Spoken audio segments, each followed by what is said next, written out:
ਪੰਜਾਬ ਮੇਲ TV USA ਦੇਖ ਰਹੇ ਸਾਰੇ ਦਰਸ਼ਕਾਂ ਦਾ ਸਵਾਗਤ ਹੈ। ਮੈਂ ਤੇਜਪਾਲ ਸਿੰਘ ਮਨਹਾਸ ਤੇ ਲੈ ਕੇ ਹਾਜ਼ਰ ਹਾਂ ਪ੍ਰੋਗਰਾਮ ਖਬਰ ਜੰਕਸ਼ਨ। ਸਰਦਾਰ ਨਰਿੰਦਰ ਸਿੰਘ ਸੱਤੀ ਹੁਣੀ ਸਟੂਡੀਓ ਪਹੁੰਚ ਚੁੱਕੇ ਆ। ਉਹਨਾਂ ਨੂੰ ਜੀ ਆਇਆਂ ਕਹੀਏ ਤੇ ਪ੍ਰੋਗਰਾਮ ਸ਼ੁਰੂ ਕਰੀਏ। ਸੱਤੀ ਸਾਹਿਬ ਜੀ ਆਇਆਂ ਨੂੰ, ਸਤਿ ਸ਼੍ਰੀ ਅਕਾਲ ਜੀ। ਸਤਿ ਸ਼੍ਰੀ ਅਕਾਲ ਜੀ।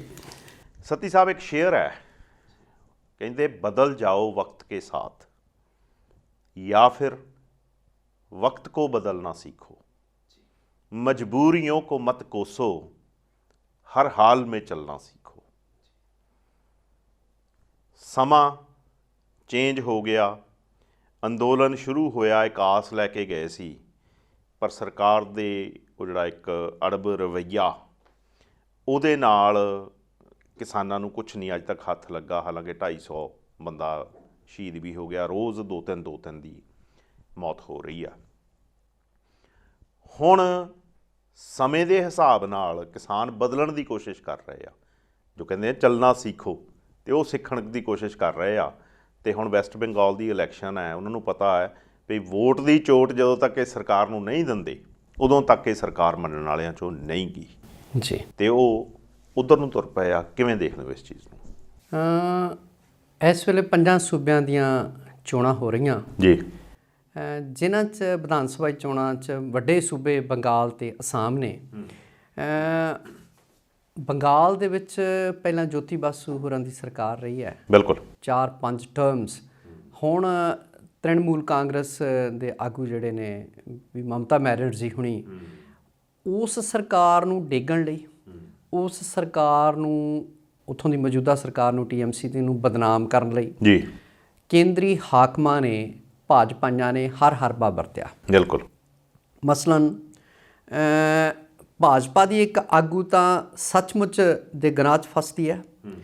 ਬੀਬੀ ਜਿਹੜੇ ਮਮਤਾ ਬੈਨਰਜੀ, ਉਹਨਾਂ ਦੇ ਭਤੀਜੇ ਨੂੰ ਐਨਫੋਰਸਮੈਂਟ ਡਾਇਰੈਕਟੋਰੇਟ ਰਾਹੀਂ ਦਬਾਉਣ ਦਾ ਯਤਨ ਕੀਤਾ ਗਿਆ। ਠੀਕ ਹੈ, ਉਹ ਦੂਸਰੇ ਬੰਨੇ ਦਬਾਅ ਪਾਉਣ ਲਈ।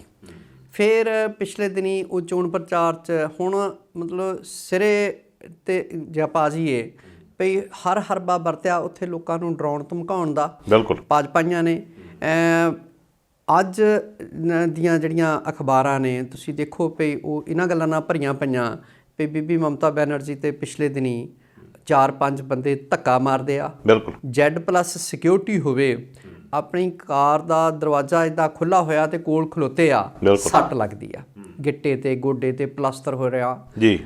ਕਾਂਗਰਸ ਵੀ ਮੈਨੂੰ ਕਿਤੇ ਭਾਜਪਾ ਨਾਲ ਰਲ ਕੇ ਲੱਗਦੀ ਹੈਗੀ ਆ ਵੀ ਕਾਂਗਰਸ ਦੇ ਆਗੂ ਜਿਹੜੇ ਆ ਉਹ ਕਹਿ ਰਹੇ ਵੀ ਬੀਬੀ ਮਮਤਾ ਡਰਾਮਾ ਕਰ ਰਹੀ ਆ। ਵਿਜੇ ਵਰਗੀਆ, ਕੈਲਾਸ਼ ਵਿਜੇ ਵਰਗੀਆ ਨੇ ਵੀ ਇਹੀ ਕਿਹਾ ਜੀ।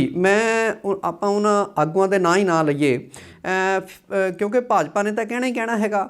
ਦੂਸਰਾ, ਇਲੈਕਸ਼ਨ ਕਮਿਸ਼ਨ ਦੀ ਆਲੋਚਨਾ ਜਦੋਂ TMC ਕਰਦੀ ਆ ਤਾਂ ਇਲੈਕਸ਼ਨ ਕਮਿਸ਼ਨ ਬਿਨਾਂ ਕਿਸੇ ਪਾਰਟੀ ਦਾ ਨਾਂ ਲਿਆ ਕਹਿੰਦੇ ਜਿਹੜਾ ਸਾਡੇ 'ਤੇ ਦੋਸ਼ ਲੱਗ ਰਿਹਾ ਅਸੀਂ ਇਹਨੂੰ ਸਟਰੋਂਗਲੀ ਕੰਡੈਮਨ ਕਰਦੇ ਹਾਂ, ਅਸੀਂ ਕਿਸੇ ਪਾਰਟੀ ਦੀ ਤਰਫਦਾਰੀ ਨਹੀਂ ਕਰਦੇ। ਪਰ ਸਾਰੀ ਦੁਨੀਆ ਨੂੰ ਪਤਾ ਵੀ ਇਸ ਵੇਲੇ ਇਲੈਕਸ਼ਨ ਕਮਿਸ਼ਨ ਆਫ ਇੰਡੀਆ ਜਿਹੜਾ ਹੈ ਉਹ ਭਾਜਪਾ ਦੀ ਤਰਫਦਾਰੀ ਕਰ ਰਿਹਾ ਹੈਗਾ। ਬਿਲਕੁਲ ਬਿਲਕੁਲ। ਠੀਕ ਹੈ।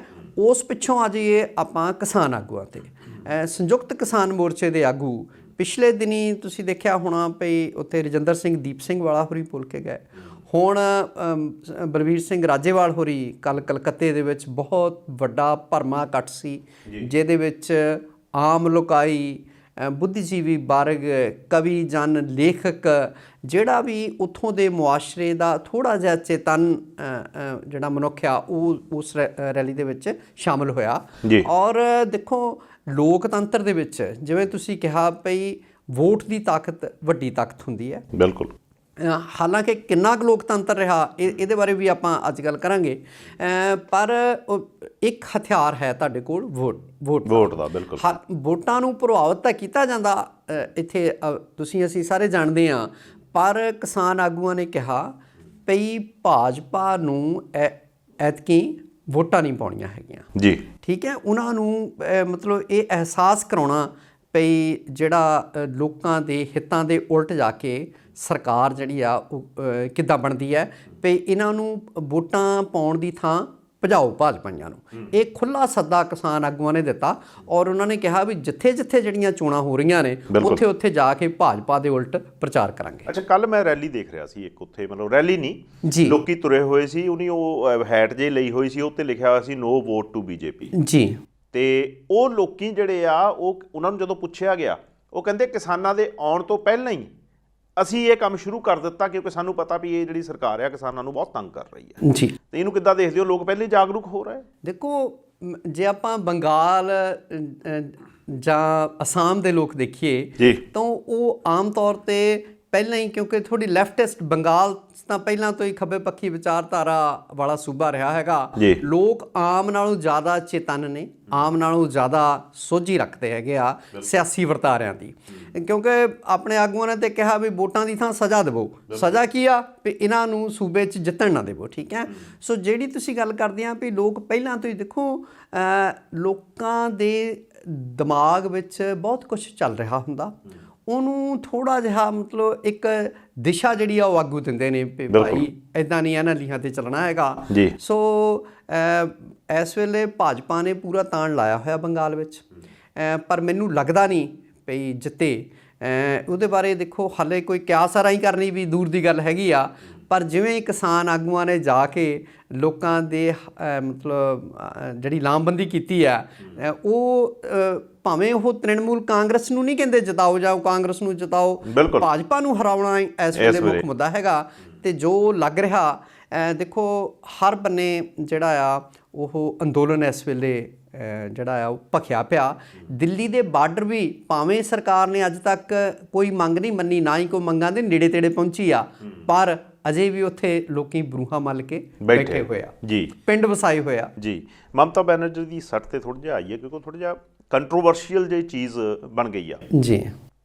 DGP ਬਦਲਿਆ ਗਿਆ ਵੈਸਟ ਬੰਗਾਲ ਦਾ, ਤੇ ਉੱਥੇ ਦੇ ਇੱਕ MLA ਆ ਜਾਂ BJP ਦੇ ਕੋਈ ਹੈਗੇ ਆ ਕੰਮ ਕਰਨ ਵਾਲੇ, ਦਲੀਪ ਘੋਸ਼ ਕਰਕੇ ਜੀ। ਉਹਨਾਂ ਨੇ ਕੁਛ ਦਿਨ ਪਹਿਲਾਂ, ਇੱਕ ਦਿਨ ਪਹਿਲਾਂ ਜਦੋਂ ਮਮਤਾ ਬੈਨਰਜੀ ਦੀ ਸੱਟ ਲੱਗਦੀ ਆ, ਉਹਨਾਂ ਦਾ ਬਿਆਨ ਆਉਂਦਾ ਕੱਲ੍ਹ 5 ਵਜੇ ਤੋਂ ਬਾਅਦ ਦੇਖਿਓ ਕੀ ਹੋਣਾ ਜੀ, ਹੈ ਨਾ।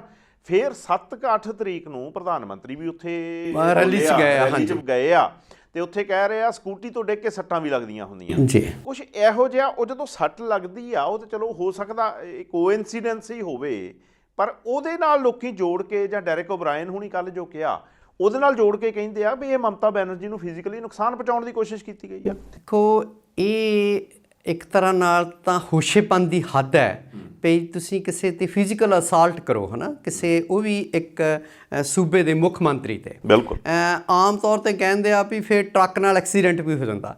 ਇਹ ਭਾਜਪਾਈਆਂ ਦੇ ਪਹਿਲਾਂ ਤੋਂ ਮੋਡਸ ਆਪਰੈਂਡੀ ਆ, ਕੰਮ ਕਰਨ ਦਾ ਢੰਗ ਆ ਵੀ ਜਿਹੜਾ ਬੰਦਾ ਤੁਹਾਡੀ ਹਾਂ 'ਚ ਹਾਂ ਨਹੀਂ ਰਲਾਉਂਦਾ, ਉਹਨੂੰ ਕਿਸੇ ਨਾ ਕਿਸੇ ਤਰ੍ਹਾਂ ਐਲੀਮੀਨੇਟ ਕਰਨ ਦਾ ਯਤਨ ਕਰੋ। ਆਪਾਂ ਦੇਖਦੇ ਹੀ ਹਾਂ ਇਹਨਾਂ ਦੇ ਜਿਹੜੇ ਬਲਾਤਕਾਰ ਦੇ ਦੋਸ਼ਾਂ 'ਚ ਫਸੇ ਹੋਏ ਲੋਕ ਆ, ਉਹ ਵਿਰੋਧੀ ਜਿਹੜੇ ਦੋਸ਼ ਲਾਉਣ ਵਾਲੇ ਲੋਕ ਆ, ਉਹਨਾਂ ਦੇ ਪਰਿਵਾਰਾਂ ਦਾ ਕਿੱਦਾਂ ਨੁਕਸਾਨ ਕਰਦੇ ਆ, ਐਕਸੀਡੈਂਟ ਕਰਦੇ ਆ। ਤੁਸੀਂ ਦੇਖਿਆ ਹੋਣਾ ਭਈ UP ਦੇ ਵਿੱਚ ਜਿਹੜੀ ਕੁੜੀ ਬਲਾਤਕਾਰ ਪੀੜਤ ਆ, ਉਹਦੇ ਘਰਦਿਆਂ ਦਾ ਸਮੇਤ ਵਕੀਲ ਦੇ ਐਕਸੀਡੈਂਟ ਹੁੰਦਾ ਹੈਗਾ, ਕਾਰ 'ਚ ਟਰੱਕ ਮਾਰਿਆ ਜਾਂਦਾ। ਸੋ ਕੋਈ ਵੱਡੀ ਗੱਲ ਨਹੀਂ, ਉਹ ਜੇ ਇਹੋ ਜਿਹੇ ਬਿਆਨ ਦਿੰਦੇ ਆ ਤਾਂ ਇਸ ਘਟਨਾ ਨਾਲ ਬੀਬੀ ਜੀ ਹੁਣਾਂ ਦੇ ਜਿਹੜੇ ਬੀਬੀ ਮਮਤਾ ਬੈਨਰਜੀ ਦੇ ਸੱਟ ਲੱਗਣ ਦੇ ਨਾਲ ਜੋੜ ਕੇ ਦੇਖਿਆ ਜਾਣਾ ਚਾਹੀਦਾ, ਜਿਹੜੀਆਂ ਇਨਵੈਸਟੀਗੇਟਿੰਗ ਏਜੰਸੀਜ਼ ਨੇ, ਹੈ ਨਾ ਜੀ। ਤੇ ਦੂਸਰਾ ਜਿਹੜਾ ਕਹਿੰਦੇ ਆ ਵੀ ਉਹ ਐਵੇਂ ਹੀ ਪਖੰਡ ਕਰ ਰਹੇ ਆ, ਇਹ ਤਾਂ ਸ਼ਬਦ ਹੀ ਮੈਨੂੰ ਲੱਗਦਾ ਲੋਕ ਉੱਥੇ ਦੀਦੀ ਕਹਿੰਦੇ ਨੇ, ਨਹੀਂ ਤੇ ਹੁਣ ਪਲਾਸਟਰ ਉਤਰਵਾ ਕੇ ਦੇਖ ਲਓ ਕਿ ਪਖੰਡ ਕਰ ਰਹੇ ਆ। ਬਿਲਕੁਲ, ਉਹ ਐਵੇਂ ਨਹੀਂ ਸੂਬੇ ਦਾ ਕੋਈ ਮੁੱਖ ਮੰਤਰੀ ਬਣ ਜਾਂਦਾ, ਕੁਛ ਨਾ ਕੁਛ ਤਾਂ ਮਤਲਬ ਗੱਲ ਹੁੰਦੀ ਹੈ। ਤੇ ਉਹ ਸਤਿਕਾਰਤ ਆਗੂ ਆ, ਆਪਣੇ ਸੂਬੇ ਦੇ ਲੋਕਾਂ ਦੇ ਹਿੱਤਾਂ ਲਈ ਲੜਦੀ ਆ ਤਾਂ ਉਹ ਮੁੱਖ ਮੰਤਰੀ ਬਣਦੀ ਆ। ਸੋ ਕੋਈ ਫਿਰਕੂ ਲੀਹਾਂ 'ਤੇ ਨਹੀਂ ਸੂਬੇ ਨੂੰ ਵੰਡਦੀ ਉਹ, ਘੱਟੋ ਘੱਟ ਜੋ ਕੁਛ ਭਾਜਪਾਈ ਕਰਦੇ ਨੇ ਵੀ ਧਰਮ ਦੇ ਨਾਂ 'ਤੇ ਲੋਕਾਂ ਨੂੰ ਲੜਾ ਦਿਓ, ਲੋਕਾਂ ਨੂੰ ਜਾਤ ਦੇ ਨਾਂ 'ਤੇ ਲੜਾ ਦਿਓ, ਅਜੇ ਵੀ ਉਹ ਮਨੂ ਸਮ੍ਰਿਤੀ ਲਾਗੂ ਕਰਨ ਦੇ ਚੱਕਰਾਂ 'ਚ ਰਹਿੰਦੇ ਆ ਜੀ। ਠੀਕ ਆ, ਅਜੇ ਵੀ RSS ਦਾ ਗੁਪਤ ਏਜੰਡਾ ਜਿਹੜਾ ਆ ਉਹ ਜ਼ਾਹਰਾ ਤੌਰ 'ਤੇ ਇਸ ਵੇਲੇ ਲਾਗੂ ਕਰ ਰਹੇ ਨੇ ਜੀ। ਸੋ ਜਿਹੜੀ ਉਹਨਾਂ ਦੇ ਸੱਟ ਲੱਗੀ ਹੈ, ਉਹਨੂੰ ਬਹੁਤ ਗੰਭੀਰਤਾ ਨਾਲ ਲੈਣਾ ਬਣਦਾ ਇਨਵੈਸਟੀਗੇਟਿੰਗ ਏਜੰਸੀਜ਼ ਨੂੰ ਜੀ। ਆਜ਼ਾਦੀ ਜੀ ਬੜਾ ਚੰਗਾ ਸ਼ਬਦ ਲੱਗਦਾ, ਪਰ ਇਹ ਮਿਲਦੀ ਕਦੋਂ ਹੈ ਸ਼ਾਇਦ ਅਸੀਂ ਇਹ ਨਹੀਂ ਜਾਣ ਸਕਦੇ, ਕਿਉਂਕਿ ਮੈਨੂੰ ਨਹੀਂ ਲੱਗਦਾ ਵੀ ਭਾਰਤ 'ਚ ਕਦੇ ਉਨੀ ਆਜ਼ਾਦੀ ਜੋ ਬਾਹਰਲੇ ਦੇਸ਼ਾਂ 'ਚ ਵੈਸਟਰਨ ਕੰਟਰੀਜ਼ 'ਚ ਹੈਗੀ ਆ, ਉਹੋ ਜਿਹੀ ਆਜ਼ਾਦੀ ਕਦੇ ਰਹੀ ਹੋਵੇ। ਪਹਿਲਾਂ ਅਮਰੀਕਾ ਦੀ ਸੰਸਥਾ ਨੇ ਕਿਹਾ ਜੀ, ਤੇ ਹੁਣ ਇੱਕ ਸਵੀਡਨ ਦੀ ਸੰਸਥਾ ਨੇ ਕਿਹਾ, ਜਿਹਦੇ ਬਾਰੇ ਕੱਲ੍ਹ ਰਾਹੁਲ ਗਾਂਧੀ ਹੁਣੇ ਵੀ ਉਹ ਗੱਲ ਕੀਤੀ ਹੈ ਵੀ ਭਾਈ ਭਾਰਤ ਤੇ ਪੂਰਾ ਆਜ਼ਾਦ ਹੀ ਨਹੀਂ, ਜੀ ਰਾਹੁਲ ਗਾਂਧੀ ਹੋਰੀ ਵੀਡੇਮ ਇੰਸਟੀਚਿਊਟ ਹੈ ਸਵੀਡਨ ਦਾ। ਅੱਛਾ ਜੀ। ਉਹਨਾਂ ਨੇ ਆਪਣੀ ਇੱਕ ਮੀਡੀਆ ਰਿਪੋਰਟ ਜਾਰੀ ਕੀਤੀ ਆ ਜਿਹਦੇ 'ਚ ਉਹਨਾਂ ਨੇ ਕਿਹਾ ਵੀ ਭਾਰਤ ਦੁਨੀਆ ਦਾ ਸਭ ਤੋਂ ਵੱਡਾ ਲੋਕਤੰਤਰ ਹੈਗਾ, ਲਾਰਜੈਸਟ ਡੈਮੋਕ੍ਰੇਸੀ ਆ, ਪਰ ਹੁਣ ਉਹ ਇਹਦਾ ਸਟੇਟਸ ਜਿਹੜਾ ਭਾਰਤ ਦਾ ਲਾਰਜੈਸਟ ਡੈਮੋਕ੍ਰੇਸੀ ਵਾਲਾ, ਸਭ ਤੋਂ ਵੱਡੇ ਲੋਕਤੰਤਰ ਵਾਲਾ ਨਹੀਂ ਰਿਹਾ ਜੀ। ਹੁਣ ਇਹ ਚੋਣ ਡੈਮੋਕ੍ਰੇਸੀ ਯਾਨੀ ਕਿ ਇਲੈਕਸ਼ਨ ਡੈਮੋਕ੍ਰੇਸੀ ਬਣ ਗਈ, ਜਿਸ ਕੀ ਲਾਠੀ ਉਸ ਕੀ ਬੈਂਸ, ਜਿਹੜਾ ਵੋਟਾਂ ਪਵਾ ਗਿਆ। ਤੇ ਵੋਟਾਂ ਕਿਵੇਂ ਪੈਂਦੀਆਂ? ਧਨ ਬਲ ਨਾਲ, ਬਾਹੂਬਲ ਦੇ ਨਾਲ। ਅੱਜ ਮਤਲਬ ਉਹਨਾਂ ਨੇ ਕਿਹਾ ਵੀ ਇਸ ਕਰਕੇ ਜਿਹੜਾ ਇਹ ਭਾਰਤ ਹੈ ਹੁਣ ਡੈਮੋਕ੍ਰੇਸੀ ਨਹੀਂ ਰਿਹਾ। ਔਰ ਇਹ ਜਿਹੜੀ ਮੀਡੀਆ ਰਿਪੋਰਟ ਆ ਵੀਡੇਮ ਇੰਸਟੀਚਿਊਟ ਦੀ, ਇਹ ਉਸ ਵੇਲੇ ਆਉਂਦੀ ਆ ਜਦੋਂ ਅਮਰੀਕਾ ਦੀ ਜਿਹੜੀ ਏਜੰਸੀ ਆ ਫਰੀडम ਹਾਊਸ, NGO ਆ ਅਸਲ 'ਚ, ਗਵਰਨਮੈਂਟ ਫੰਡਡ ਏਜੰਸੀ ਆ ਜੀ। ਫਰੀडम ਹਾਊਸ ਪਹਿਲੇ ਕਹਿ ਚੁੱਕਾ ਵੀ ਭਾਰਤ ਦੇ ਵਿੱਚ ਹੁਣ ਆਜ਼ਾਦੀ ਨਹੀਂ ਰਹੀ, ਬਲਕਿ ਅੰਸ਼ਕ ਆਜ਼ਾਦੀ ਹੈਗੀ ਆ, ਪਾਰਸ਼ੀਅਲ ਡੈਮੋਕ੍ਰੇਸੀ ਹੈ। ਤੇ ਮੈਨੂੰ ਲੱਗਦਾ ਵੀ ਜਿਹੜਾ ਫਰੀडम ਹਾਊਸ ਤੇ ਹੁਣ ਵੀਡੇਮ ਇੰਸਟੀਚਿਊਟ ਦੀਆਂ ਜੇ ਦੋਵਾਂ ਰਿਪੋਰਟਾਂ ਨੂੰ ਕਲੱਬ ਕੀਤਾ ਜਾਵੇ ਤਾਂ ਭਾਰਤ ਲਈ ਇਹ ਨਮੋਸ਼ੀ ਵਾਲੀ ਗੱਲ ਆ ਵੀ ਸਾਡਾ ਜਿਹੜਾ ਦਰਜਾ ਹੀ ਅੰਤਰਰਾਸ਼ਟਰੀ ਪੱਧਰ ਦੀਆਂ ਸੰਸਥਾਵਾਂ ਘਟਾਉਂਦੀਆਂ ਹੁਣ, ਸਾਡੀ ਡੈਮੋਕ੍ਰੇਸੀ ਨੂੰ ਅੰਸ਼ਕ ਡੈਮੋਕ੍ਰੇਸੀ ਦੱਸਦੇ ਹੋਣ। ਔਰ ਨਾਲ ਫਰੀडम ਹਾਊਸ ਨੇ ਇਹ ਵੀ ਕਿਹਾ ਸੀ ਵੀ ਇਹ ਅੰਸ਼ਕ ਆਜ਼ਾਦੀ ਉਦੋਂ ਤੋਂ ਆ ਜਦੋਂ ਤੋਂ ਮੋਦੀ ਸਾਹਿਬ ਕੇਂਦਰ ਦੇ ਵਿੱਚ ਹਾਕਮ ਬਣ ਕੇ ਬੈਠੇ। ਇਹ ਤਾਂ ਕਹਿੰਦੇ ਸੀ ਡੰਕਾ ਹੀ ਬੜਾ ਵਜਾਤਾ ਮੋਦੀ ਸਾਹਿਬ ਨੇ ਬਾਹਰਲੇ ਦੇਸ਼ਾਂ 'ਚ ਜੀ। ਤੇ 14 ਤੋਂ ਬਾਅਦ ਕਹਿੰਦੇ ਇਹ ਜਿਹੜਾ ਸਟੇਟਸ ਆ ਉਹ ਘਟਿਆ ਹੈਗਾ ਜੀ। ਤੇ ਤੁਸੀਂ ਦੇਖੋ ਭਈ ਮੈਨੂੰ ਤਾਂ ਲੱਗਦਾ ਵੀ ਜਿਹੜੀ ਅੰਸ਼ਕ ਆਜ਼ਾਦੀ ਵਾਲੀ ਗੱਲ ਆ ਫਰੀडम ਹਾਊਸ ਦੀ, ਪਾਰਸ਼ੀਅਲ ਜਿਹੜੀ ਫਰੀडम ਆ ਉਹ ਬਸ 3-4 ਲੋਕਾਂ ਕੋਲ ਹੀ ਆ। ਅਮਿਤ ਸ਼ਾਹ ਹੋਰਾਂ ਕੋਲ, ਪ੍ਰਧਾਨ ਮੰਤਰੀ ਨਰਿੰਦਰ ਮੋਦੀ ਹੋਰਾਂ ਕੋਲ, ਅੰਬਾਨੀਆਂ ਅਡਾਨੀਆਂ ਕੋਲ। ਬਾਕੀ ਲੋਕਾਂ ਦੀ ਤਾਂ ਆਜ਼ਾਦੀ ਜਿਹੜੀ ਆ ਉਹ ਖੁੱਸ ਚੁੱਕੀ ਲੱਗਦੀ ਮੈਨੂੰ ਪੂਰੇ ਦੇਸ਼ ਦੀ। ਕੱਲ ਪ੍ਰੋਫੈਸਰ ਮਨਜੀਤ ਸਿੰਘ ਹੁਣੀ ਇੱਕ ਗੱਲ ਕਹੀ ਆ ਜੀ, ਕਹਿੰਦੇ ਇਹ ਆਜ਼ਾਦੀ ਦੀ ਦੂਸਰੀ ਲੜਾਈ ਸ਼ੁਰੂ ਕਰ ਰਹੇ ਹਾਂ ਅਸੀਂ ਜੀ। ਇਸੇ ਕਿਸਾਨ ਅੰਦੋਲਨ ਜਿਹੜਾ ਵੈਸਟ ਬੰਗਾਲ 'ਚ ਗਏ ਆ, ਕਹਿੰਦੇ ਇਹ ਆਜ਼ਾਦੀ ਦੀ ਦੂਸਰੀ ਲੜਾਈ ਸ਼ੁਰੂ ਹੋ ਗਈ ਆ ਔਰ ਇਹ ਆਜ਼ਾਦੀ ਲੈ ਕੇ ਹਟਾਂਗੇ ਹੁਣ। ਦੇਖੋ ਪ੍ਰੋਫੈਸਰ ਮਨਜੀਤ ਸਿੰਘ ਹੋਰੀ ਪੰਜਾਬ ਯੂਨੀਵਰਸਿਟੀ ਚੰਡੀਗੜ੍ਹ ਦੇ ਸੋਸ਼ੀਓਲੋਜੀ ਦੇ ਪ੍ਰੋਫੈਸਰ ਰਹੇ ਆ ਜੀ, ਔਰ ਇਸ ਵੇਲੇ ਸਰਗਰਮ ਸਿਆਸਤ ਵਿੱਚ ਨੇ, ਬੜੇ ਸੁਲਝੇ ਹੋਏ ਆਗੂ ਆ। ਮੇਰੀ ਚਾਚੇ ਆਜ਼ਾਦੀ ਦੀ ਦੂਜੀ ਲੜਾਈ ਤੋਂ ਭਾਵ ਆ ਵੀ ਜਿਹੜੇ ਸਾਡੇ ਦੇਸੀ ਹਾਕਮ ਇਸ ਵੇਲੇ ਤਾਨਾਸ਼ਾਹ ਬਣ ਕੇ ਬੈਠੇ ਆ, ਇਹ ਦੇਸ਼ ਨੂੰ ਉਹਨਾਂ ਤੋਂ ਆਜ਼ਾਦ ਕਰਾਉਣ ਦੀ ਲੜਾਈ ਲੜਦੀ ਆ। ਭਗਤ ਸਿੰਘ ਦੀਆਂ ਲਾਈਨਾਂ ਕੋਟ ਕਰਦੇ ਆ ਨਾ ਜੀ, ਵੀ ਗੋਰੇ ਅੰਗਰੇਜ਼ ਚਲੇ ਜਾਣਗੇ, ਕਾਲੇ ਅੰਗਰੇਜ਼ ਤੁਹਾਡੇ ਤੇ ਕਾਬਜ਼ ਹੋ ਜਾਣਗੇ ਜੀ। ਸੋ ਇਹ ਸਿਸਟਮ ਬਦਲਣ ਦੀ ਲੋੜ ਹੈ ਤੇ ਵਾਕਿਆ ਇਹ ਸਿਸਟਮ ਬਦਲਣ ਦੀ ਹੁਣ ਲੋੜ ਹੈਗੀ ਆ। ਮੈਨੂੰ ਲੱਗਦਾ ਬਦਲਣ ਦੀ ਨਹੀਂ, ਬਸ ਇਹਦੀ ਪੂਰੀ ਓਵਰਹਾਲਿੰਗ ਹੋਣ ਦੀ ਲੋੜ ਹੈ। ਪਰ ਜਿਸ ਤਰ੍ਹਾਂ ਹੁਣ ਤੁਸੀਂ ਦੇਖੋ ਭਈ ਇਸ ਵੇਲੇ ਲੋਕ ਟ੍ਰੇਡ ਯੂਨੀਅਨਾਂ ਦੀ ਅੱਗੇ ਆ ਰਹੀ ਹੈ ਜੀ, ਮਤਲਬ ਹੜਤਾਲ ਦੇ 15-16 ਨੂੰ ਨਾਲ ਬੈਂਕਾਂ ਦੀ, ਠੀਕ ਹੈ, ਨਾਲ ਬੈਂਕਾਂ ਦੀ 5 ਦਿਨ ਬੈਂਕਾਂ ਦੀ ਟ੍ਰੇਡ ਯੂਨੀਅਨਿਸਟ ਜਿਹੜੇ ਆ ਉਹ ਇਕੱਠੇ ਹੋ ਰਹੇ ਆ। ਸੋ ਇਹ ਐਵੇਂ ਹੀ ਤਾਂ ਲੋਕ ਉੱਠ ਕੇ ਖੜੇ ਨਹੀਂ ਹੁੰਦੇ, ਬਿਲਕੁਲ ਐਵੇਂ ਹੀ ਲਾਮਬੰਦੀ ਨਹੀਂ ਕਰਦੇ, ਐਵੇਂ ਹੀ ਸੜਕਾਂ ਤੇ ਨਹੀਂ ਆਉਂਦੇ। ਜਦੋਂ ਲੋਕਾਂ ਦੇ ਜਿਹੜੇ ਹਿੱਤ ਆ ਉਹ ਮਧੋੜੇ ਜਾਂਦੇ ਹੋਣ, ਜਦੋਂ ਲੋਕਾਂ ਦੀ ਆਜ਼ਾਦੀ ਤੇ ਅੰਕੁਸ਼ ਲੱਗਦੇ ਹੋਣ, ਰੋਕਾਂ ਲੱਗਦੀਆਂ ਹੋਣ, ਨਿੱਜੀ ਆਜ਼ਾਦੀ, ਸੰਵਿਧਾਨ ਸਾਨੂੰ ਬੋਲਣ ਦੀ, ਖਾਣ ਪੀਣ ਪਹਿਨਣ ਦੀ ਆਜ਼ਾਦੀ ਦਿੰਦਾ, ਆਪਣਾ ਕੋਈ ਵੀ ਧਰਮ ਮੰਨਣ ਦੀ, ਕਿਤੇ ਵੀ ਸਾਡੀ ਆਸਥਾ ਹੋ ਸਕਦੀ ਹੈ, ਠੀਕ ਹੈ। ਤਾਂ ਜਦ ਉਹ ਆਜ਼ਾਦੀਆਂ ਜਿਹੜੀਆਂ ਸੰਵਿਧਾਨ ਸਾਨੂੰ ਪ੍ਰਦਾਨ ਕਰਦਾ ਉਹ ਖੋਹੀਆਂ ਜਾ ਰਹੀਆਂ, ਤਾਂ ਇਸ ਵੇਲੇ ਲੋਕਾਂ ਦਾ ਲਾਮਬੰਦ ਹੋਣਾ ਸੁਭਾਵਿਕ ਹੈਗਾ ਜੀ। ਤੇ ਬਿਨਾਂ ਸ਼ੱਕ ਇਹ ਦੂਜੀ ਲੜਾਈ ਦੀ ਜੰਗ ਦੀ ਮੈਨੂੰ ਸ਼ੁਰੂਆਤ ਲੱਗਦੀ ਆ, ਔਰ ਇਹਦੀ ਸ਼ੁਰੂਆਤ ਕਿਸਾਨ ਅੰਦੋਲਨ ਤੋਂ ਮੈਂ ਸਮਝਣਾ ਪਈ ਸ਼ੁਰੂ ਹੋਈ ਹੈ। ਤੁਸੀਂ ਇਹ ਗੱਲ ਕੀਤੀ ਹੁਣੇ ਹੀ ਸਵੀਡਨ ਦੀ ਏਜੰਸੀ ਵਾਲੀ ਜੀ ਵੀ ਇਲੈਕਸ਼ਨ ਡੈਮੋਕ੍ਰੇਸੀ ਆ, ਹੋਰ ਕੁਛ ਨਹੀਂਗਾ ਜੀ। ਇਲੈਕਸ਼ਨ ਜਿੱਤਣ ਲਈ ਅਸੀਂ ਕੀ ਕਰਦੇ ਹਾਂ, ਇਹਦੇ ਬਾਰੇ 'ਚ ਇੱਕ ਜਿਹੜੀ ਗੱਲ ਆ, ਸਾਡੇ ਦੇਸ਼ ਦੇ ਗ੍ਰਹਿ ਮੰਤਰੀ ਸਾਹਿਬ ਅਕਤੂਬਰ 2020 'ਚ ਇੱਕ ਬਿਆਨ ਦਿੰਦੇ ਆ ਜੀ, ਕਿਉਂਕਿ ਉਹਨਾਂ ਨੂੰ ਉਦੋਂ ਦਿਸਣ ਲੱਗ ਪਿਆ ਸੀ ਵੀ ਹੁਣ ਸਾਡਾ ਨਾ ਵੈਸਟ ਬੰਗਾਲ ਦੀ ਇਲੈਕਸ਼ਨ ਜਿੱਤਣੀ ਆ, ਕਿਉਂਕਿ ਇਹਨਾਂ 'ਤੇ ਇਲਜ਼ਾਮ ਲੱਗਦਾ ਆ, ਚਾਹੇ ਪ੍ਰਧਾਨ ਮੰਤਰੀ ਮੋਦੀ ਹੋਣ, ਚਾਹੇ ਸਾਡੇ ਗ੍ਰਹਿ ਮੰਤਰੀ ਹੋਣ, ਵੀ ਇਹ ਸਿਰਫ ਔਰ ਸਿਰਫ ਇਲੈਕਸ਼ਨ ਜਿੱਤਣ ਲਈ ਤੇ ਰਾਜ ਸੱਤਾ ਦਾ ਸੁੱਖ ਮੰਨਣ ਲਈ ਬੈਠੇ ਦੋਵੇਂ ਬੰਦੇ। ਬਿਲਕੁਲ। ਇਹਨਾਂ ਨੇ ਬਿਆਨ ਦਿੱਤਾ ਵੀ ਵੈਸਟ ਬੰਗਾਲ ਦੇ ਹਰ ਜ਼ਿਲ੍ਹੇ ਦੇ ਕੋਨੇ-ਕੋਨੇ 'ਚ ਬੰਬ ਫੈਕਟਰੀਆਂ। ਬਿਲਕੁਲ। ਕਿਸੇ ਬੰਦੇ ਨੇ RTI ਪਾਈ ਮਿਨਿਸਟਰੀ ਆਫ ਹੋਮ ਅਫੇਅਰਸ ਤੋਂ, ਉਹਨਾਂ ਨੇ ਸਾਨੂੰ ਇਨਫੋਰਮੇਸ਼ਨ ਹੀ ਕੋਈ ਨਹੀਂ। ਇਹ ਕਿਹੋ ਜਿਹੀ ਗੱਲ ਹੈ? RTI 'ਚ ਜਵਾਬ ਜਿਹੜਾ ਦਿੱਤਾ ਜਿਹੜਾ ਗ੍ਰਹਿ ਮੰਤਰਾਲਾ ਨੇ, ਉਹ ਕਹਿੰਦੇ ਅਜਿਹੀ ਕੋਈ ਮਤਲਬ ਸਾਡੇ ਕੋਲ ਸੂਚਨਾ ਨਹੀਂ ਗੀ। ਤੇ ਗ੍ਰਹਿ ਮੰਤਰੀ ਹਾਲੇ 4 ਮਹੀਨੇ ਪਹਿਲਾਂ ਕਹਿੰਦੇ ਨੇ ਵੀ, ਸੋ ਤੁਸੀਂ ਦੇਖੋ ਵੀ ਕਿੱਦਾਂ ਦੇ ਹਰਬੇ, ਕਿੱਦਾਂ ਦੀ ਕਿਰਦਾਰ ਕੁਸ਼ੀ ਕਰਦੇ ਨੇ। ਵੀ ਜੋ ਮਰਜ਼ੀ ਤੁਸੀਂ ਬੋਲਦੇ ਹੋ, ਇੱਕ ਦੇਸ਼ ਦਾ ਗ੍ਰਹਿ ਮੰਤਰੀ ਜਿਹੜਾ ਆ ਜਦੋਂ ਇਹ ਕਹਿੰਦਾ ਹੈ, ਠੀਕ ਹੈ, ਉਹ ਕਹਿੰਦਾ ਤਾਂ ਉਹਦਾ ਕੋਈ ਮਤਲਬ ਲਿਆ ਜਾਂਦਾ। ਬਿਲਕੁਲ। ਤਾਂ ਹੁਣ ਗ੍ਰਹਿ ਮੰਤਰਾਲਾ ਪੂਰੀ ਤਰ੍ਹਾਂ ਮੁੱਕਰ ਜਾਂਦਾ, ਮੈਂ ਇਹਨੂੰ ਮੁੱਕਰਨਾ ਕਹੂੰਗਾ, ਬਿਲਕੁਲ। ਪਰ ਬਿਆਨ ਤਾਂ ਆਉਂਦਾ ਜਦੋਂ ਉਹ ਬਿਆਨਾਂ ਦੀਆਂ ਕਤਰਨਾਂ ਲੋਕ ਲਹਿਰਾਉਂਦੇ ਨੇ ਆਪਣੀਆਂ ਰੈਲੀਆਂ ਦੇ ਵਿੱਚ ਵੀ ਆਹ ਬੰਬ ਫੈਕਟਰੀਆਂ ਦੱਸੋ ਕਿੱਥੇ ਨੇ। ਤੁਸੀਂ ਦੇਖੋ ਅਮਰੀਕਾ ਵਰਗਾ ਮੁਲਕ ਇਰਾਕ ਨੂੰ ਉਜਾੜ ਦਿੰਦਾ ਸਿਰਫ ਤੇਲ ਭੰਡਾਰਾਂ ਤੇ ਕਬਜ਼ਾ ਕਰਨ ਲਈ, ਇਹ ਦੱਸ ਕੇ ਵੀ ਇੱਥੇ ਕੈਮੀਕਲ ਵੈਪਨ ਨੇ ਜਿਹੜੇ ਕਦੀ ਨਹੀਂ ਮਿਲਦੇ ਜੀ, ਠੀਕ ਹੈ। ਸੋ ਇਹ ਉਹੋ ਜਿਹੀਆਂ ਜਿਹੜੀਆਂ ਨੀਤੀਆਂ, ਉਹੋ ਜਿਹੇ ਏਜੰਡੇ ਸਾਡੇ ਹਾਕਮ ਇਸ ਵੇਲੇ ਦੇਸ਼ ਦੇ ਵਿੱਚ ਲਾਗੂ ਕਰ ਰਹੇ ਆ ਵੀ ਜੋ ਮਰਜ਼ੀ ਕੂੜ ਪ੍ਰਚਾਰ ਕਰਕੇ ਚੋਣ ਜਿੱਤ ਲਓ ਤੇ ਮੁੜ ਕੇ ਮੁੱਕਰ ਜਾਓ, ਠੀਕ ਹੈ। ਮਾਫੀ ਵੀ ਮੰਗਦੇ ਆ ਆਪਣੇ ਬਿਆਨਾਂ ਤੋਂ ਵੀ। ਅੱਜ ਬਿਆਨ ਦੇ ਕੇ ਇਹਦਾ ਅਕਤੂਬਰ 'ਚ ਬਿਆਨ ਆਉਂਦਾ ਨਾ, ਜੁਮਲਾ ਵੀ ਹੋ ਜਾਂਦਾ। ਇਹ ਤਾਂ ਮਤਲਬ ਤੁਸੀਂ ਦੇਖੋ ਅਕਤੂਬਰ ਪਿਛਲੇ ਸਾਲ ਦੀ ਗੱਲ ਹੈਗੀ ਆ ਜਦੋਂ ਗ੍ਰਹਿ ਮੰਤਰੀ ਇੱਦਾਂ ਕਹਿੰਦੇ ਨੇ।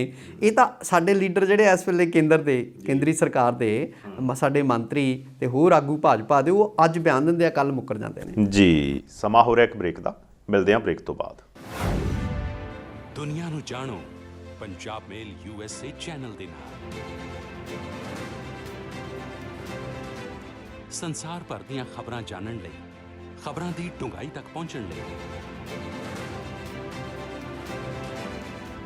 ਰੋਜ਼ ਵੇਖੋ ਪੰਜਾਬ ਮੇਲ ਅਖਬਾਰਨਾਮਾ।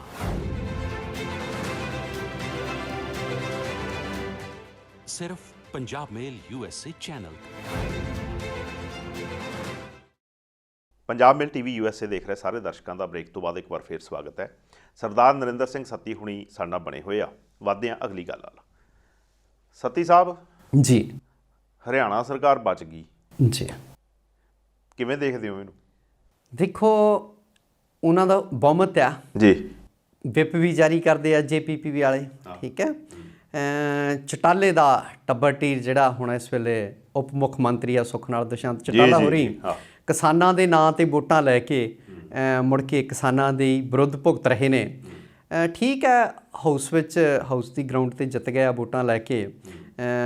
ਡੈਮੋਕ੍ਰੇਸੀ ਆ ਨਾਂ ਦੀ ਆ ਭਾਵੇਂ, ਬਿਲਕੁਲ, ਤਾਂ ਵੋਟ ਸਿਸਟਮ ਆ, ਪਰ ਲੋਕਾਂ ਨੇ ਭਾਜਪਾ ਤੇ JPP ਦੇ ਜਿਹੜੇ MLA ਆ ਉਹਨਾਂ ਦਾ ਵਿਰੋਧ ਕਰਨ ਦਾ ਸੱਦਾ ਦਿੱਤਾ ਹੈਗਾ। ਵਿੱਚ ਉਹ ਕਿਸਾਨ ਆਗੂ ਤੇ ਵਿੱਚ ਹੀ ਖਾਪ ਪੰਚਾਇਤਾਂ ਨੇ। ਜੀ ਜੀ ਜੀ। ਸੋ ਸੂਬੇ 'ਚ ਘੁੰਮਣਾ ਕਿੱਥੇ ਆ? ਉਹੀ ਸੂਬਾ ਆ ਨਾ ਹਰਿਆਣਾ, ਕੋਈ ਅਮਰੀਕਾ ਤਾਂ ਹੈ ਨਹੀਂ ਵੀ 50 ਸੂਬੇ ਆ ਪਤਾ ਨਹੀਂ ਲੱਗਣਾ ਕਿੱਧਰ ਨੂੰ। ਲੋਕ ਹਰ ਥਾਂ ਉਹਨਾਂ ਦਾ ਪਹਿਲਾਂ ਵੀ ਵਿਰੋਧ ਕਰਦੇ ਆਏ ਆ, ਘਰਾਂ 'ਚ ਵੀ ਇੱਕ ਤਰ੍ਹਾਂ ਨਾਲ ਨਜ਼ਰਬੰਦੀ ਵਾਲੀ ਸਥਿਤੀ ਲੈਣ ਦੀ ਸੀ ਜੀ।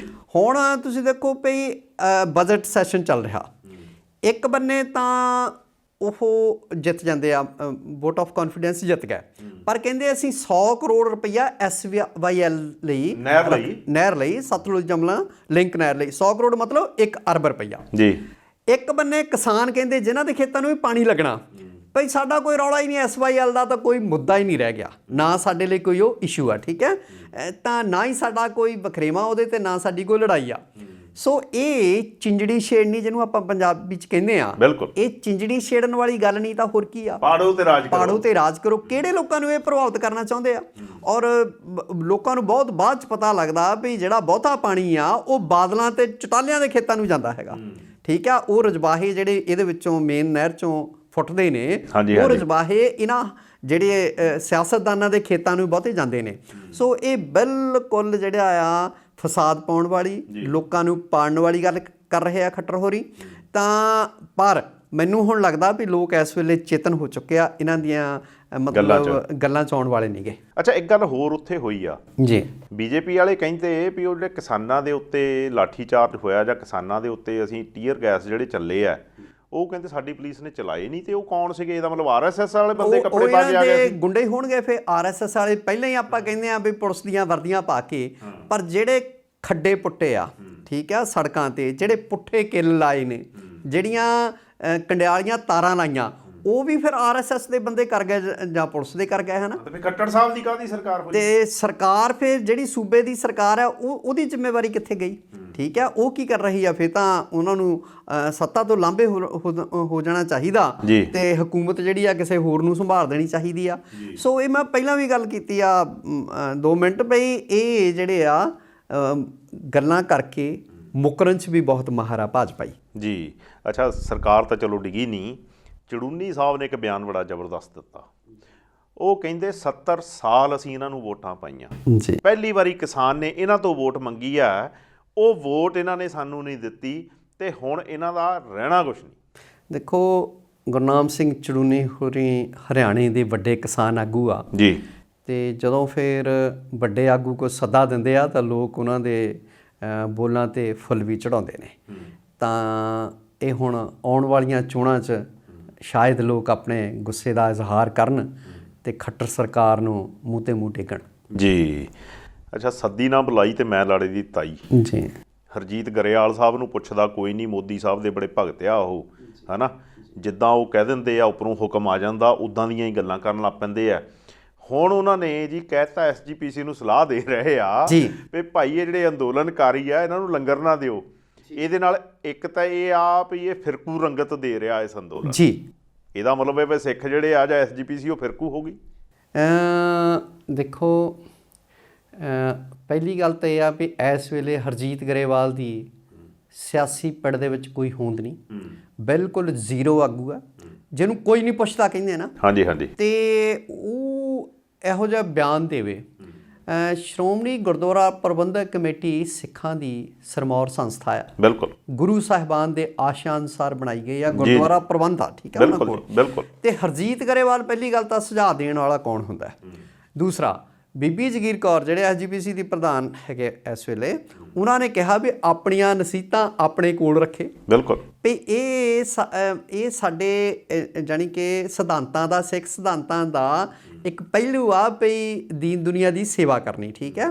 ਤੇ ਸਾਡੇ ਵੀ ਮਾਈਆਂ ਭਾਈ ਉੱਥੇ ਬੈਠੇ ਨੇ, ਤਾਂ ਇਹ ਜਿਹੜੀ ਸੇਵਾ ਆ SGPC ਦੀ ਇਹ ਲਗਾਤਾਰ ਜਾਰੀ ਰਹੇਗੀ। ਉਸ ਤੋਂ ਬਾਅਦ ਦੇਖੋ ਉਹਨਾਂ ਨੇ ਕਿਹਾ ਵੀ ਇਹ ਜੀ ਜਿਹੜਾ ਗੁਰਦੁਆਰਾ ਐਕਟ ਹੈ ਉਹਦੇ ਖਿਲਾਫ ਜਾਂਦੀ ਆ ਗੱਲ। ਜਿਹੜਾ ਗੁਰਦੁਆਰਿਆਂ ਦੀ ਪ੍ਰਬੰਧਕ ਕਮੇਟੀ ਆ ਉਹਨੂੰ ਸਿਆਸਤ ਵਿੱਚ, ਉਹ ਜਿਹੜਾ ਲੰਗਰ ਜਾਂ ਕੋਈ ਹੋਰ ਸੇਵਾ SGPC ਕਰ ਰਹੀ ਆ ਉਹਨੂੰ ਵੀ ਸਿਆਸਤ ਨਾਲ ਜੋੜ ਕੇ ਦੇਖ ਰਹੇ ਆ। ਪਹਿਲੀ ਗੱਲ ਤਾਂ ਇਹ ਆ ਵੀ ਲੋਕਾਂ ਨੇ ਉਹਦੇ ਕਿਸੇ ਬਿਆਨ ਨੂੰ ਗੌਲਿਆ ਨਹੀਂ, ਹਰਜੀਤ ਗਰੇਵਾਲ ਦੇ ਨੂੰ। ਬਿਲਕੁਲ। ਇੱਥੇ ਲੋਕਾਂ 'ਚ ਜਾਣ ਜੋਗਾ ਨਹੀਂ। ਪਿੰਡ ਦੇ ਲੋਕਾਂ ਨੇ ਉਹਦੇ ਖਿਲਾਫ ਮਤਾ ਪਾਸ ਕੀਤਾ ਹੋਇਆ ਵੀ ਪਿੰਡ ਦਿਆਂ ਨੇ ਬਾਈਕਾਟ ਕੀਤਾ ਹੋਇਆ। ਉਹ SGPC ਵਰਗੀ ਸੰਸਥਾ ਨੂੰ ਨਸੀਹਤਾਂ ਦੇਵੇ ਜਾਂ ਉਹਦੇ ਪ੍ਰਧਾਨ ਨੂੰ ਨਸੀਹਤਾਂ ਦੇਵੇ। ਚਾਪਲੂਸੀ ਜੀ ਕਰਨੀ ਉਹਦੀ ਆਦਤ ਹੈ, ਠੀਕ ਹੈ। ਉਹ ਬਸ ਐ ਆ ਵੀ ਆਪਣੇ ਭਾਜਪਾਈ ਆਕਿਆਂ ਨੂੰ ਖੁਸ਼ ਕਰਨ ਲਈ ਕਿਤੇ ਨਾ ਕਿਤੇ ਇੱਦਾਂ ਦਾ ਕੋਈ ਛੁਰਲੀ ਜੀ ਛੱਡ ਦਿੰਦਾ ਹੈਗਾ। ਪਰ ਇਹਦੇ ਨਾਲ ਹੀ ਤੇਜਪਾਲ ਜੀ, ਆਪਾਂ ਨੂੰ ਜਿਹੜਾ ਪਾਕਿਸਤਾਨ ਗੁਰਦੁਆਰਾ ਪ੍ਰਬੰਧਕ ਕਮੇਟੀ ਆ, ਸਤਵੰਤ ਸਿੰਘ ਹੋਰਾਂ ਦੀ ਉੱਥੋਂ ਦੇ ਜਿਹੜੇ ਪ੍ਰਧਾਨ ਨੇ ਉਹਨਾਂ ਨੇ ਚਿੱਠੀ ਜਿਹੜੀ ਕੱਲ੍ਹ ਰਿਸੀਵ ਹੁੰਦੀ ਆ, ਬੀਬੀ ਜਗੀਰ ਕੌਰ ਹੋਰੀ ਪੱਤਰਕਾਰਾਂ ਨੂੰ ਦੱਸਿਆ ਵੀ ਜਿਹੜਾ ਖਾਲਸਾ ਸਾਜਨਾ ਦਿਵਸ ਆ ਉਹਦੇ 'ਤੇ ਆਪਣਾ ਸੱਦਾ ਦਿੱਤਾ ਹੈਗਾ ਸ਼੍ਰੋਮਣੀ ਗੁਰਦੁਆਰਾ ਪ੍ਰਬੰਧਕ ਕਮੇਟੀ ਨੂੰ ਜਥਾ ਭੇਜਣ ਲਈ ਅਗਲੇ ਮਹੀਨੇ। ਤਾਂ ਆਪਣਾ ਜਥਾ 12 ਅਪ੍ਰੈਲ ਤੋਂ 22 ਅਪ੍ਰੈਲ ਤੱਕ ਯਾਤਰਾ ਕਰੇਗਾ, ਠੀਕ ਹੈ ਜੀ। ਤੇ 14 ਅਪ੍ਰੈਲ ਨੂੰ ਜਿਹੜੇ ਮੁੱਖ ਸਮਾਗਮ ਹੋ ਰਹੇ ਨੇ ਉਹ ਗੁਰਦੁਆਰਾ ਪੰਜਾ ਸਾਹਿਬ ਹਸਨ ਅਬਦਾਲ ਵਿਖੇ ਹੋਣਗੇ। ਸੋ ਐਤਕੀ ਆਪਾਂ ਤਾਂ ਕਹਿੰਦੇ ਸੀ ਵੀ ਪਿੱਛੇ ਜਿਹੜਾ ਆ ਜਦੋਂ ਨਨਕਾਣਾ ਸਾਹਿਬ ਦਾ ਸਾਕਾ 100 ਸਾਲਾ, ਉਦੋਂ ਇਹਨਾਂ ਨੇ ਐਨ ਜਾਣੀ ਕਿ ਕੱਲ੍ਹ ਨੂੰ ਜਥਾ ਦੀ ਰਵਾਨਗੀ ਆ ਤੇ ਅੱਜ ਸ਼ਾਮ ਨੂੰ ਗ੍ਰਹਿ ਮੰਤਰਾਲਾ ਨੇ ਕਿਹਾ ਸੀ ਵੀ ਉੱਥੇ ਜੀ ਜਥੇ ਤੇ ਹਮਲਾ ਹੋ ਸਕਦਾ, ਉੱਥੇ ਜੀ ਇੱਦਾਂ ਹੋ ਸਕਦਾ, ਉੱਦਾਂ ਹੋ ਸਕਦਾ, ਕਰੋਨਾ ਦਾ ਹਵਾਲਾ ਦਿੱਤਾ ਸੀ। ਹੁਣ ਇਹਨਾਂ ਨੇ ਕਟਾਸ ਰਾਜ ਦੀ ਜਿਹੜੀ ਯਾਤਰਾ ਆ ਹਿੰਦੂ ਭਰਾਵਾਂ ਦੀ ਉਹ ਵੀ ਰੱਦ ਕਰ ਦਿੱਤੀ ਆ। ਸੋ ਇਹ ਦੇਖੀਏ ਵੀ ਅਪ੍ਰੈਲ ਦੇ ਵਿੱਚ ਇਸ ਜਥੇ ਨੂੰ ਜਾਣ ਦੀ ਵੀ ਆਗਿਆ ਮਿਲਦੀ ਆ ਜਾਂ ਨਹੀਂ ਮਿਲਦੀ ਜੀ। ਅੱਛਾ, ਟ੍ਰੇਡ ਯੂਨੀਅਨਸ ਦੀ ਆਪਾਂ ਪਿਛਲੇ ਅੱਧ ਦੇ ਵਿੱਚ ਗੱਲ ਕੀਤੀ ਸੀ ਥੋੜ੍ਹੀ ਜਿਹੀ ਜੀ। ਬੈਂਕਾਂ ਤੇ ਟ੍ਰੇਡ ਯੂਨੀਅਨਸ, ਬੈਂਕਾਂ ਵਾਲਿਆਂ ਦੀ ਮੈਂ ਗੱਲ ਸੁਣ ਰਿਹਾ ਸੀਗਾ, ਜਿਹੜੇ ਉਹਨਾਂ ਦੇ ਅਹੁਦੇਦਾਰ ਹੈਗੇ ਆ, ਉਹ ਕਹਿ ਰਹੇ ਆ ਵੀ ਜਿਨ੍ਹਾਂ ਲੋਕਾਂ ਦੇ NPAs ਹੈਗੇ ਆ, ਨਾਨ ਪਰਫਾਰਮਿੰਗ ਐਸੈਟਸ ਹੈਗੇ ਆ, ਇਹ ਸਰਕਾਰ ਉਹਨਾਂ ਪੂੰਜੀਪਤੀਆਂ ਨੂੰ ਹੀ ਬੈਂਕਾਂ ਵੇਚੇਗੀ ਔਰ ਕਿਸਾਨਾਂ ਦੇ ਕਰਜ਼ੇ ਬਦਲੇ ਜ਼ਮੀਨਾਂ ਹੜੱਪਣਗੇ ਉਹ, ਤੇ ਆਪਣੇ ਜਿਹੜੇ ਦੂਸਰੇ ਆ ਉਹ ਲੋਕਾਂ ਦੇ ਸਿਰਾਂ ਤੇ ਵੱਧ ਵਿਆਜ ਲਾ ਕੇ ਜਾਂ ਕੁਛ ਲਾ ਕੇ ਲੋਕਾਂ ਦੇ ਸਿਰ ਤੋਂ NPA ਪੂਰੇ ਕਰਨਗੇ ਔਰ ਇਹੀ ਬੈਂਕਾਂ ਕਹਿੰਦੇ ਉਹ ਸਾਰਾ ਪੈਸਾ ਲੁੱਟ ਕੇ ਖਾ ਜਾਣਗੇ। ਦੇਖੋ, ਜਿਹੜੇ ਬੈਂਕਾਂ ਨੂੰ ਚਲਾਉਣ ਵਾਲੇ ਹੋਰ ਨੇ, ਬੈਂਕਾਂ ਦਾ ਪ੍ਰਸ਼ਾਸਕੀ ਜਿਹੜਾ ਸਟਾਫ ਆ ਉਹ ਹੋ ਰਿਹਾ, ਠੀਕ ਹੈ। ਅੱਜ ਪਹਿਲੀ ਗੱਲ ਤਾਂ ਬੈਂਕਾਂ ਦਾ ਪ੍ਰਾਈਵੇਟਾਈਜੇਸ਼ਨ ਕੀਤੀ ਜਾ ਰਹੀ ਆ, ਬਿਲਕੁਲ। ਹੁਣ ਜਾ ਕੇ ਵਿਆਜ ਦਰਾਂ ਘਟੀਆਂ ਹੈਗੀਆਂ, ਪਹਿਲਾਂ ਤਾਂ ਲੋਕਾਂ ਦੇ ਗਲ ਗੁੱਠਾ ਦਿੱਤਾ ਜਾਂਦਾ ਰਿਹਾ।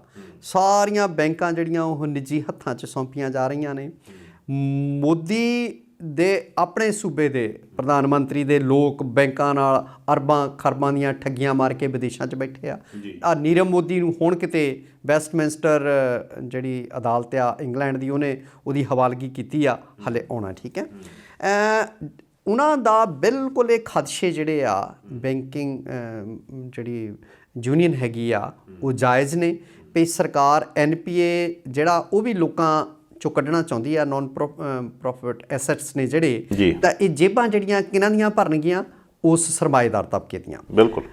ਇੱਕ ਤਾਂ ਇਹ ਆ ਵੀ ਆਉਣ ਵਾਲੇ ਸਮੇਂ 'ਚ 4-5 ਦਿਨ ਦੀ ਬੈਂਕਾਂ ਦੀ ਹੜਤਾਲ ਹੋ ਰਹੀ ਆ।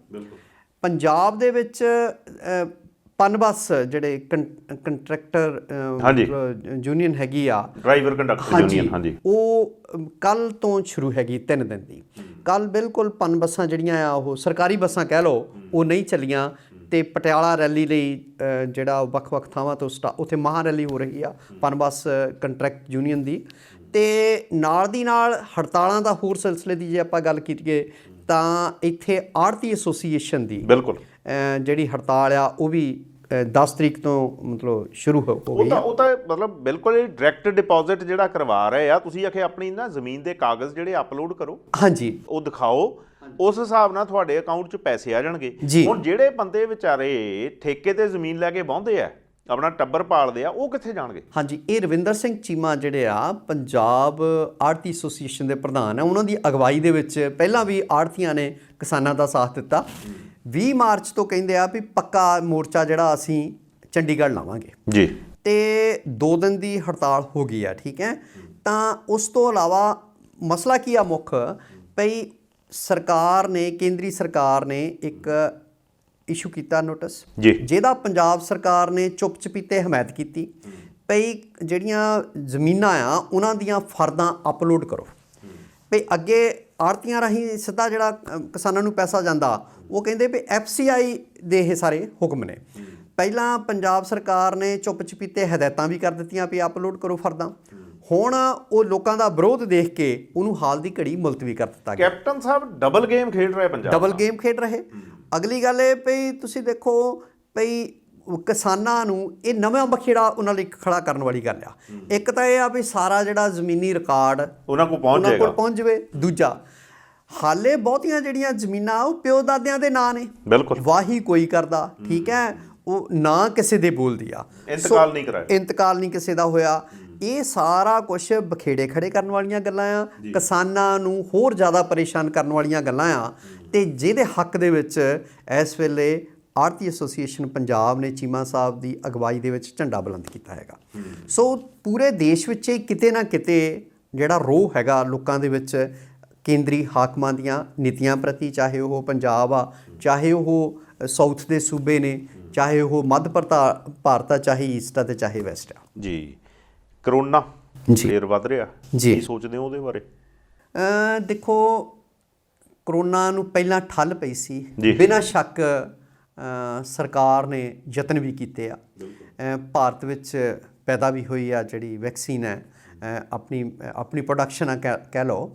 ਅਤੇ ਪਰ ਹੁਣ ਪਿਛਲੇ 24 ਘੰਟਿਆਂ 'ਚ ਜਿਹੜੀ ਰਿਪੋਰਟ ਹੈ ਵੀ ਉਹ 'ਚ ਪੰਜਾਬ, ਕੇਰਲਾ, ਤਾਮਿਲਨਾਡੂ, ਗੁਜਰਾਤ, ਮਹਾਰਾਸ਼ਟਰ ਵਗੈਰਾ 6 ਸੂਬਿਆਂ ਦੇ ਵਿੱਚ ਜਿੰਨਾ ਪੂਰੇ ਦੇਸ਼ ਦੇ ਵਿੱਚ ਕੇਸ ਆਏ ਨੇ, ਉਹ 6 ਸੂਬਿਆਂ 'ਚ 86% ਕੇਸ ਇਕੱਲੇ ਇਹਨਾਂ ਸੂਬਿਆਂ ਵਿੱਚ ਹੀ ਆਏ ਆ। ਠੀਕ ਹੈ। ਸੋ ਪੰਜਾਬ ਉਹਨਾਂ 'ਚੋਂ ਇੱਕ ਹੈ।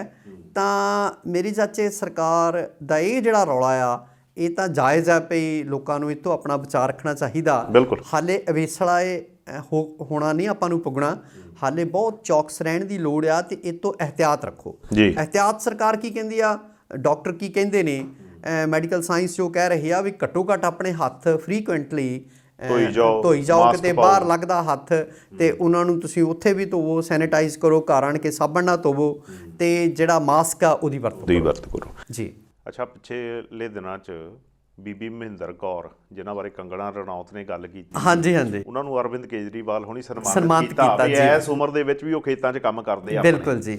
ਤੇ ਦੂਜੇ ਪਾਸੇ ਕੰਗਣਾ ਰਣੌਤ ਵੀ ਉਸੇ ਦਿੱਲੀ 'ਚ ਪਹੁੰਚੀ ਆ ਪਟਿਆਲਾ ਹਾਊਸ ਕੋਰਟ ਦੇ ਵਿੱਚ। ਹਾਂਜੀ। ਤੇ ਇਹ ਹੁਣ ਭਈ ਸੱਚ ਝੂਠ ਦਾ ਨਿਤਾਰਾ ਹੋਊਗਾ ਕਿ ਕਿੱਦਾਂ? ਦੇਖੋ, ਪਹਿਲੀ ਗੱਲ ਤਾਂ ਕਹਿੰਦੇ ਵੀ ਮੇਰੇ ਖਿਲਾਫ ਜਿਹੜੇ ਕੇਸ ਆ, ਚਾਹੇ ਉਹ ਪੰਜਾਬ 'ਚ ਬਠਿੰਡੇ ਦਰਜ ਕਰਾਇਆ ਜੀ ਬੀਬੀ ਮਹਿੰਦਰ ਕੌਰ ਹੋਰੀ, ਚਾਹੇ ਉਹ ਦਿੱਲੀ ਨੇ ਤੇ ਚਾਹੇ ਉਹ ਪਟਿਆਲੇ ਆ, ਵੀ ਉਹ ਸ਼ਿਮਲੇ ਤਬਦੀਲ ਕਰੋ। ਸੋ ਬੀਬੀ ਕੰਗਣਾ ਰਣੌਤ ਨਾ ਇਸ ਵੇਲੇ ਪਤਾ ਨਹੀਂ ਆਪਣੇ ਭਾਜਪਾ ਦੇ ਆਕਾਵਾਂ ਨੂੰ ਖੁਸ਼ ਕਰਨ ਤੇ ਉਹਨਾਂ ਨੇ ਲੱਕ ਬੰਨਿਆ ਹੋਇਆ। ਸੋ ਕਿਤੇ ਨਾ ਕਿਤੇ ਉਹਨੂੰ ਕੋਈ ਨਰੇਟਿਵ ਦੇ ਦਿੰਦੇ ਆ, ਉਹਦੇ ਅਨੁਸਾਰ ਉਹ ਕੋਈ ਨਾ ਕੋਈ ਬਿਆਨ ਦੇ ਦਿੰਦੀ ਆ। ਤੇ ਮੈਨੂੰ ਨਹੀਂ ਲੱਗਦਾ ਵੀ ਉਹ ਜਿਹੜੀ ਇੱਕ ਅਦਾਕਾਰ ਸਿਰਫ ਐਕਟਿੰਗ ਹੀ ਨਹੀਂ ਉੱਤੋਂ ਦੇਖੀ ਜਾਂਦੀ, ਉਹਦਾ ਕਿਰਦਾਰ ਵੀ ਦੇਖਿਆ ਜਾਂਦਾ।